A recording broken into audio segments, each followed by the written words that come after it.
Sonia John. ഞാൻ കോട്ടയം കടുത്തുരുത്തിയിൽ നിന്നാണ് വരുന്നത്. ഞാനിവിടെ വന്ന് ആദ്യമായിട്ട് ഉടമ്പടി എടുക്കുന്നത് 2023 ഏപ്രിൽ 20-നാണ്. എനിക്ക് എൻ്റെ അമ്മ മാതാവ് വഴി തന്ന ഒരു അനുഗ്രഹം സാക്ഷ്യപ്പെടുത്താനാണ് ഞാനിവിടെ നിൽക്കുന്നത്. ഞാനൊരു നേഴ്സായിട്ട് സൗദി അറേബ്യയിൽ വർക്ക് ചെയ്തിരുന്ന ആളാണ്. കഴിഞ്ഞ 2023 ഏപ്രിലാണ് എക്സിറ്റായിട്ട് നാട്ടിൽ വന്നത്. അപ്പം അവിടെ വെച്ച് എക്സിറ്റ് പ്ലാൻ ചെയ്യുമ്പോഴേ എനിക്ക് മനസ്സിലൊരു ആഗ്രഹം ഉണ്ടായിരുന്നു, പുറത്ത് വേറൊരു രാജ്യത്ത് ഏതെങ്കിലും ഒരു ലാംഗ്വേജ് പഠിച്ച് പുറത്തൊരു രാജ്യത്ത് പോയി സെറ്റിൽ ആവണമെന്ന്. എനിക്ക് ഹസ്ബൻഡും ഒരു കുഞ്ഞുമാണ് ഉള്ളത്. അപ്പം എക്സിറ്റ് പ്ലാൻ ഒരു 1.5 വർഷം മുന്നേ നമ്മളവിടെ പ്ലാൻ ചെയ്യും പോകാനൊക്കെ ആയിട്ട്. അപ്പം എൻ്റെ ഫ്രണ്ട്സൊക്കെ അവിടെ ജർമ്മൻ ലാംഗ്വേജ് പഠിക്കുന്നുണ്ടായിരുന്നു പ്രൈവറ്റ് ഏജൻസിയിൽ ഓൺലൈൻ വഴി. അന്നൊക്കെ പ്രൈവറ്റ് ഏജൻസി വഴി പഠിക്കുന്നതിന് ഒരു 4-5 ലക്ഷം രൂപയോളം ഈ ലാംഗ്വേജ് പഠിച്ച് പോകാനുള്ള സർവീസ് ചാർജ് എല്ലാം ആകുമായിരുന്നു. ഞാനപ്പോൾ അന്വേഷിച്ചപ്പോൾ അത്രയും ആകുമെന്ന് 2-3 ഏജൻസി വഴി പറഞ്ഞു. അപ്പോൾ അത്രയും രൂപ ആകുന്നതുകൊണ്ട് ഞാനത് വേണ്ടാന്ന് വെച്ചു. പക്ഷേ മനസ്സിൽ ഭയങ്കര ആഗ്രഹമായിരുന്നു ജർമ്മനി. കാരണം ഞാൻ യൂട്യൂബിലൊക്കെ ഓരോ നഴ്സുമാരിരുന്ന വ്ളോഗ് അങ്ങനെയൊക്കെ കണ്ട് ഒത്തിരി ആഗ്രഹമായിരുന്നു ജർമ്മനിയിൽ പോയി ജോലി ചെയ്ത് അവിടെ ഒന്ന് സെറ്റ് ആവുക എന്നുള്ളത്. അപ്പോൾ അത്രയും രൂപ ആയതുകൊണ്ട് ഞാനത് വേണ്ടാന്ന് വെച്ച് ഞാൻ പിന്നെ ഒരു ഇൻസ്റ്റിറ്റ്യൂട്ടിൽ OET ഓൺലൈൻ വഴി പഠിക്കാൻ ചേർന്നു. അങ്ങനെ പഠിച്ചുകൊണ്ടിരുന്നപ്പോഴാണ് ഇപ്പം നമ്മുടെ നോർക്ക ട്രിപ്പിൾ വിൻ പ്രോഗ്രാം എന്ന് പറഞ്ഞിട്ട് നഴ്സുമാർക്ക് ഫ്രീ ആയിട്ട് റിക്രൂട്ട്മെൻറ്റ് എല്ലാം നമുക്ക് ഫ്രീ ആണ്. അങ്ങനെ ഒരു ആഡ് ഞാൻ ഫേസ്ബുക്കിൽ കണ്ടത്, അവരുടെ ഫസ്റ്റ് ബാച്ചിലോട്ടുള്ളത്. അപ്പോൾ ഒരു ദിവസം ഡ്യൂട്ടി കഴിഞ്ഞ് വന്ന് ഞാനത് ഓൺലൈൻ വഴി അങ്ങനെ കണ്ടപ്പോൾ നമുക്ക് ഫ്രീ റിക്രൂട്ട്മെൻ്റ് ആണ്. അപ്പോൾ അതങ്ങനെ ചേരാമെന്ന് വിചാരിച്ച് ഞാൻ ഓൺലൈൻ വഴി അതിൻ്റെ ആപ്ലിക്കേഷൻ എല്ലാം ഫില്ല് ചെയ്ത് ഓൺലൈൻ വഴി അയച്ചു. അപ്പോൾ 2 ആഴ്ച കഴിഞ്ഞപ്പോൾ എനിക്ക് മെയിൽ വന്നു, അത് ഓൺലൈൻ അല്ല ഓഫ്ലൈനാണ്, നമ്മൾ ഇവിടെ വന്ന് പഠിക്കണം, തിരുവനന്തപുരം അല്ലെങ്കിൽ കൊച്ചിയിൽ വന്ന് പഠിക്കണം. അപ്പം ഞാൻ അവിടെ ആയതുകൊണ്ട് എനിക്കിത് പറ്റിയില്ല. അപ്പോൾ പിന്നെ അത് വേണ്ടാന്ന് വെച്ച് ഞാൻ പിന്നെയും OET തന്നെ ഓൺലൈനിൽ പഠിച്ചു. അപ്പം എല്ലാ 6 to 7 months അവർ വിളിക്കുന്നുണ്ടായിരുന്നു കോഴ്സിന് വേണ്ടി. അപ്പം ഒരു പ്രാവശ്യം ഞാൻ രജിസ്റ്റർ ചെയ്തുകൊണ്ട് രണ്ടാമത്തതും എനിക്ക് വന്നു. അപ്പോൾ രണ്ടാമത്തതും ഞാൻ നമുക്ക് പൈസ മുടക്കൊന്നും ഇല്ലല്ലോ, ചെയ്തിടാമെന്ന് വിചാരിച്ച് ഞാൻ ചെയ്തിട്ടു. പക്ഷേ അപ്പോഴും എനിക്ക് സെയിം ആ റിപ്ലൈ തന്നെയാണ് വന്നത്.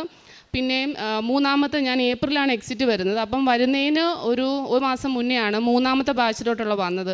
അപ്പോൾ എൻ്റെ മനസ്സിൽ എനിക്കൊരു പ്രതീക്ഷ തോന്നി, കാരണം ഞാൻ നാട്ടിൽ വരുന്ന സമയമാണ്, ഏപ്രിലാണ് അവർ ഇൻ്റർവ്യൂ പ്ലാൻ ചെയ്തിരിക്കുന്നത്. അപ്പം ഞാനത് ഫില്ല് ചെയ്ത് ഫോമൊക്കെ അയച്ചു. അപ്പോൾ പിന്നെ ഞാൻ OET പഠിച്ചതൊക്കെ ഇച്ചിരി പുറകോട്ടാക്കി, അത് പഠിച്ചുകൊണ്ടിരുന്നതൊക്കെ. അപ്പം ഞാൻ ഏപ്രിൽ 12-ാം തീയതിയാണ് നാട്ടിൽ വരുന്നത്. അപ്പം ഞാൻ വന്ന വഴി ഞാൻ ഹസ്ബൻഡിനോട് പറഞ്ഞു. എന്നിട്ട് എനിക്ക് അത് ഞാൻ ഫോം ഫില്ല് ചെയ്ത് അയച്ചു കഴിഞ്ഞപ്പോൾ അവർ ഇൻ്റർവ്യൂവിന് തിരുവനന്തപുരത്താണ് ഇൻ്റർവ്യൂ, ഏപ്രിൽ 27-ാം തീയതി ഇൻ്റർവ്യൂവിന് അവിടെ വരണമെന്ന് പറഞ്ഞു. അപ്പം ഞാൻ 12-ാം തീയതി നാട്ടിൽ വന്നു കഴിഞ്ഞപ്പോൾ ഹസ്ബൻഡിനോട് ആദ്യം പറഞ്ഞത് എനിക്ക് കൃപാസനത്തിൽ പോയി ആദ്യം ഉടമ്പടി എടുക്കണം ഇൻ്റർവ്യൂവിന് പോകുന്നതിന് മുന്നേ എന്ന് പറഞ്ഞു. അങ്ങനെ 20-ാം തീയതി ഇവിടെ വന്ന് ഉടമ്പടി എടുത്തു. ഉടമ്പടിയിൽ ആദ്യം വെച്ചൊരു നിയോഗം എനിക്ക് ഇൻ്റർവ്യൂവിന് പാസ്സാകാനും ഈ ലാംഗ്വേജ് പഠിച്ച് എൻ്റെ ഫാമിലിയായിട്ട് എനിക്കിന്ന് ജർമ്മനിയിൽ പോകണമെന്നൊരു നിയോഗമാണ് ആദ്യമായിട്ട് ഞാൻ വെച്ചത്. അത് 27-ാം തീയതി ഞാൻ ഇൻ്റർവ്യൂവിന് പോയപ്പോൾ കാശിരൂപമുണ്ട്, ഞാൻ കാശിരൂപം കയ്യിൽ വെച്ചാണ് ഞാൻ പോയത്. അവർ ഓരോ ചോദ്യം ചോദിക്കുമ്പോൾ ഞാൻ ആ കാശിരൂപം കയ്യിൽ ഈ മോതിരത്തിൽ ഒരു നൂലാക്കി കാശിരൂപം കയ്യിൽ വെക്കുകയോ ചെയ്തത്, കയ്യിൽ നിന്ന് ചാടിപ്പോയെങ്കിലോ എന്നുള്ളൊരു പേടി കാരണം. അപ്പോൾ ഓരോന്ന് ചോദിക്കുമ്പോഴും ഞാൻ ആ കാശിരൂപത്തിൽ തൊട്ടാണ് ഞാൻ ആൻസർ പറഞ്ഞത്. ഒരു 3 ആഴ്ച കഴിഞ്ഞപ്പോൾ റിസൾട്ട് വന്ന് എനിക്ക് ഇൻ്റർവ്യൂവിൽ ഞാൻ പാസ്സായി. അപ്പം തന്നെ ഞാൻ മാതാവിനോട് പറഞ്ഞു, ഞാൻ ഒരിക്കലും പ്രതീക്ഷിച്ചതല്ല, ഇങ്ങനെ ഒരുപാട് ആഗ്രഹം ഉണ്ടായിരുന്നു ജർമ്മനി, പക്ഷേ ഇങ്ങനെ ഫ്രീ ആയിട്ട് ഒന്ന് പഠിക്കാൻ പറ്റുമെന്ന് ഒരിക്കലും ഞാൻ കരുതിയില്ല. അങ്ങനെ ഞാൻ ജൂലൈയിൽ പഠിക്കാൻ ചേർന്നു. എല്ലാവർക്കും അറിയാം A1 A2 വരെ എളുപ്പമാണ്. ഞങ്ങൾക്ക് നഴ്സുമാരായതുകൊണ്ട് B1 വരെ മതി. B1 B2 ഇച്ചിരി പാടാണ്. അപ്പോൾ B1 എക്സാമിന് മുന്നേ ഞാൻ ഇവിടെ വന്ന് അച്ഛനെ കണ്ടിരുന്നു. ഞങ്ങൾ കൂട്ടുകാരൊക്കെ ആയിട്ട് അച്ഛനെ കണ്ട് പ്രാർത്ഥിച്ചിട്ടാണ് പോയത്. എനിക്ക് എപ്പോഴും ഒരു മറവിയുള്ള കൂട്ടത്തിലാണ് പഠിക്കുന്ന കാര്യത്തിലൊക്കെ, പഠിച്ചാലും മറന്നു പോകും. അപ്പോൾ അച്ഛൻ പ്രാർത്ഥിച്ചപ്പോൾ അച്ഛനോട് ഞാനതൊക്കെ പറഞ്ഞു. അപ്പോൾ അച്ഛനൊരു കാശുരൂപം തന്ന് പറഞ്ഞു, ഇത് പഠിക്കുന്ന പുസ്തകത്തിൽ വെച്ചിട്ട് പഠിക്കാൻ പറഞ്ഞു. അങ്ങനെ ഞാനത് വെച്ചിട്ടാണ് പുസ്തകത്തിൽ പഠിച്ചത്. അത് വെച്ച് അച്ഛൻ്റെ ഇവിടുന്ന് അച്ഛൻ നമുക്ക് തലയിൽ കൈവച്ച് പുറത്തിറങ്ങിയപ്പോൾ മനസ്സിന് ഭയങ്കര ഒരു ധൈര്യവും ഭയങ്കര ആത്മവിശ്വാസമായിരുന്നു. അത്രയും നേരം ഉണ്ടായിരുന്ന പേടിയൊക്കെ മനസ്സിൽ നിന്ന് പോയായിരുന്നു എനിക്ക്. അങ്ങനെ ആ കാശുരൂപം മനസ്സിൽ വെച്ച് പ്രാർത്ഥിച്ച് ഞാൻ ആദ്യത്തെ എക്സാം എഴുതി. എനിക്ക് 3 മോഡ്യൂളാണ് കിട്ടിയത്, ലിസണിങ് പോയായിരുന്നു. അപ്പം എനിക്ക് വിഷമം തോന്നിയെങ്കിലും ഞാൻ മാതാവിനോട് ഞാൻ അങ്ങനെ പരിഭവമായിട്ട് പറയില്ല, കാരണം ഒരിക്കലും പ്രതീക്ഷിക്കാതെ ആഗ്രഹം ഉണ്ടായിരുന്ന ഒരു രാജ്യം അതെനിക്ക് ഇങ്ങനെ ഒരു ഫ്രീ ആയിട്ട് ഇവിടം വരെ എനിക്ക് എത്തിച്ചു തന്നില്ല. അപ്പം അടുത്തത് എനിക്ക് മാതാവ് സാധിച്ചു തരുമെന്ന് ഉറച്ച വിശ്വാസത്തിൽ തന്നെ ഞാൻ പോയി. രണ്ടാമത് ഞാൻ എക്സാം എഴുതി. എക്സാം എഴുതുന്നതിന് മുന്നേ എനിക്ക് കൃപാസനത്തിൽ വന്നിട്ട് എക്സാം എഴുതാൻ പോകണമെന്നുണ്ടായിരുന്നു, പക്ഷേ എനിക്ക് പറ്റിയില്ല വരാൻ. പക്ഷേ ആ എക്സാമും എനിക്ക് കിട്ടിയില്ല. പിന്നെ മൂന്നാമത് ഞാൻ സ്ലോട്ട് എടുത്തു, രണ്ടിടത്തെടുത്തു, ഡൽഹിയിലും കൊച്ചിയിലും എടുത്തു.